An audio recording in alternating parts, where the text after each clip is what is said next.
Now let's take the another topic, relationship between zeros of the polynomial and coefficients of the polynomial.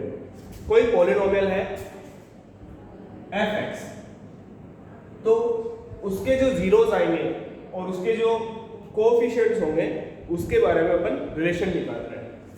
तो first case है आपका linear polynomial. First case क्या है? Linear. Linear मतलब क्या होगा? Linear polynomial का जनरल फॉर्म लिखा हो ax प्लस b. क्या लिखा है? ax प्लस b, जहां पे b क्या है? कांस्टेंट है. b कोई कांस्टेंट नंबर है, ठीक है, और a भी कोई कांस्टेंट है, ठीक है. अब x की पावर कितनी है? 1, इसीलिए इसको क्या बोलते हैं? लीनियर.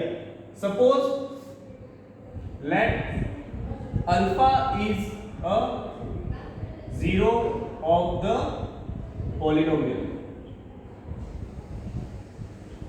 ये जो अल्फा है, अल्फा कोई वैल्यू है x की.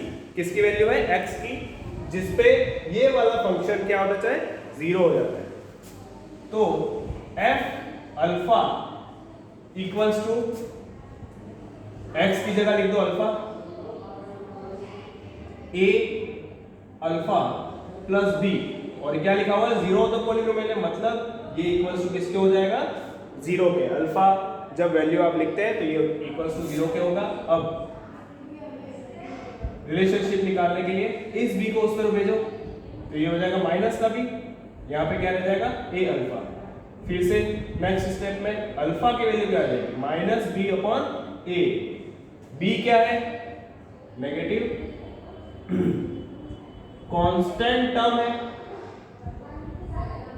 कांस्टेंट टर्म है, ठीक है. और ए क्या है?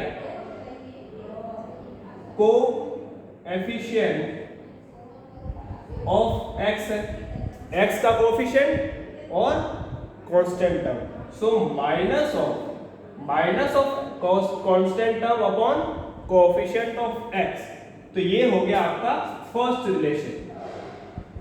क्या हो गया? This is the first relation, ठीक है. Similarly in quadratic polynomial, what is a quadratic polynomial?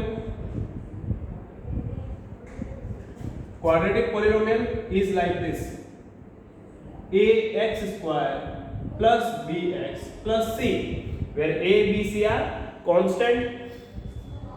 In this, degree is 2. Degree is 2.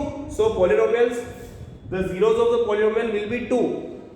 So let alpha and beta are, क्या है अल्फा और बीटा? आर zeros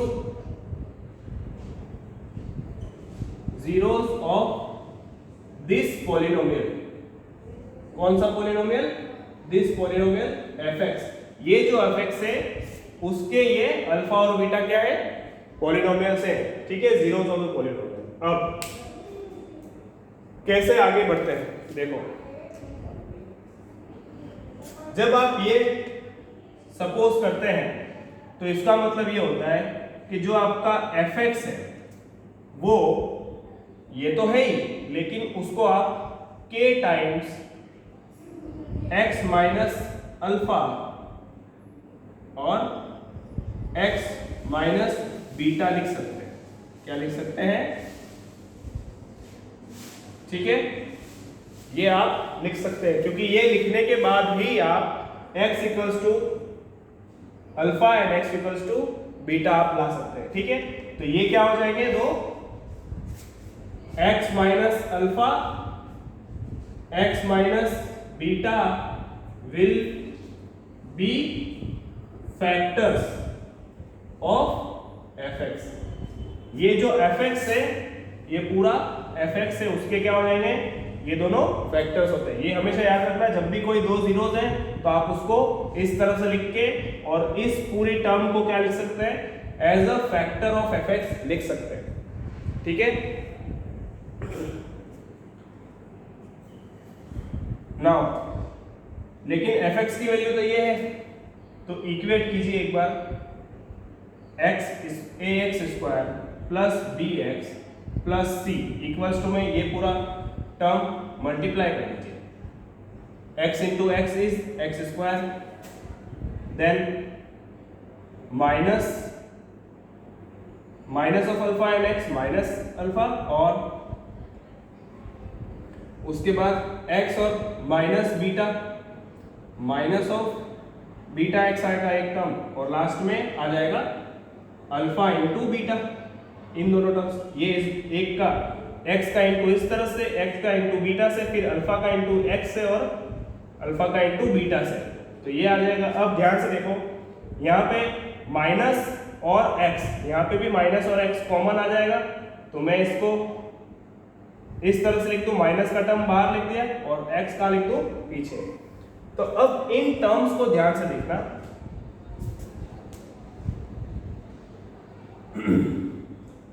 मैं सेलेक्ट कर रहा हूं, suppose कर रहा हूं कि k की वैल्यू जो है वो आपकी a के बराबर है। मैं क्या सपोज कर रहा हूं, k की वैल्यू जो है आपकी a के बराबर है, तो उसको आप डिवाइड कर दीजिए। क्या कर दीजिए, डिवाइड कर दीजिए बोथ साइड्स, LHS और RHS दोनों में आप डिवाइड कर दीजिए।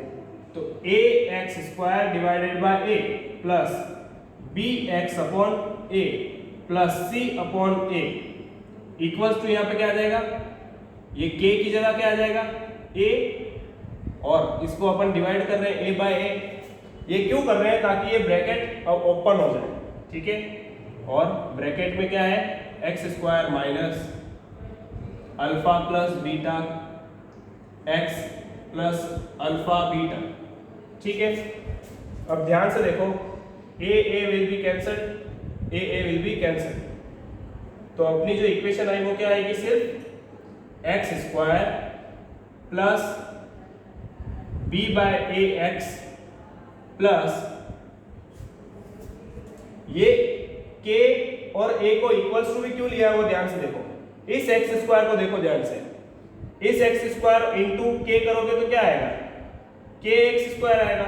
यहाँ पे क्या है, a एक्स स्क्वायर, यहाँ पे k एक्स स्क्वायर आएगा। जब आप मल्टीप्लाई करेंगे, k को अंदर मल्टीप्लाई कर दिया सपोज, ठीक है, k को आपने हर जगह मल्टीप्लाई कर दिया, और यहाँ पे भी आएगा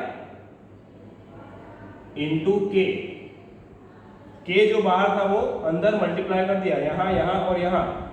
अब ये टर्म और ये टर्म क्या होगी, कंपेयर करो, तो यहाँ पे और यहाँ पे सेम टर्म के आगे यहाँ पे k है, लेकिन सेम टर्म के आगे यहाँ पे क्या है, a है। तो ये जो है ऑन कंपेयरिंग आया, ऑन कंपेयरिंग एक्स स्क्वायर की टर्म को, ठीक है, एक्स स्क्वायर की टर्म को कंपेयर करने के बाद ये वैल्यू लिखी है आपने, ध्यान रखना। अब इसके आगे ये c by a equals to में क्या आ जाएगा, x square minus alpha beta x plus alpha beta, ये पूरा आ गया। अब ध्यान से देखो, इस टर्म को और इस टर्म को कंपेयर करो। यहाँ पे एक्स स्क्वायर के टर्म के तो आगे 1 1 है, लेकिन यहाँ पे b बाय ए है, लेकिन यहाँ पे क्या है, माइनस ऑफ अल्फा बीटा। तो इसका मतलब कंपेयर किसको करेगा, इन दोनों टर्म्स को। तो मैं यहाँ लिख रहा हूं minus of alpha plus beta is equals to क्या लिख देंगे, b अपॉन ए। देखो x के आगे यहाँ पे ये है, x के आगे यहाँ पे ये है, तो दोनों इक्वल होंगे तो ही इक्वेशन करेक्ट होगी। इस माइनस साइन को मैं उधर भेज रहा हूं, तो alpha into beta equals to क्या हो जाएगा, minus of b upon a, और ये एक्चुअल में क्या है, सम किसका सम है, सम ऑफ जीरोस। उसी तरह से ये लास्ट वाली टर्म देखो और ये लास्ट वाली टर्म देखो, तो ये कांस्टेंट टर्म को कंपेयर किया, तो alpha into beta will be equals to c upon a, किसके इक्वल हो जाएगा, c अपॉन ए। और ये अल्फा बीटा है क्या, प्रोडक्ट है, किसका प्रोडक्ट है, product of alpha and beta क्या है, zeros of the polynomial, so product of zeros of the polynomial will be equals to c by a। अब c क्या है, c is a constant term upon a क्या है, coefficient of x square. किसका coefficient था, x square का। यहां पे भी यही चीज लिखो, कोएफिशिएंट ऑफ b किसका कोएफिशिएंट है, x का, और साइन क्या है, नेगेटिव साइन है यहाँ पे, ठीक है, b के आगे तो माइनस का साइन या लगाना मत भूलना। और यहाँ पे क्या आएगा, कोएफिशिएंट ऑफ, ये किसका है फिर से, a x स्क्वायर का। तो इसका मतलब जो सम ऑफ द जीरोस होता है वो minus of coefficient of x, मतलब x के आगे जो भी हो अपॉन x स्क्वायर के आगे जो भी होगा कोएफिशिएंट, उनके डिवीजन के बराबर होता है। और जो प्रोडक्ट ऑफ द जीरोस होता है वो आपका कांस्टेंट टर्म जो लास्ट टर्म है upon coefficient of x square होता है, ठीक है।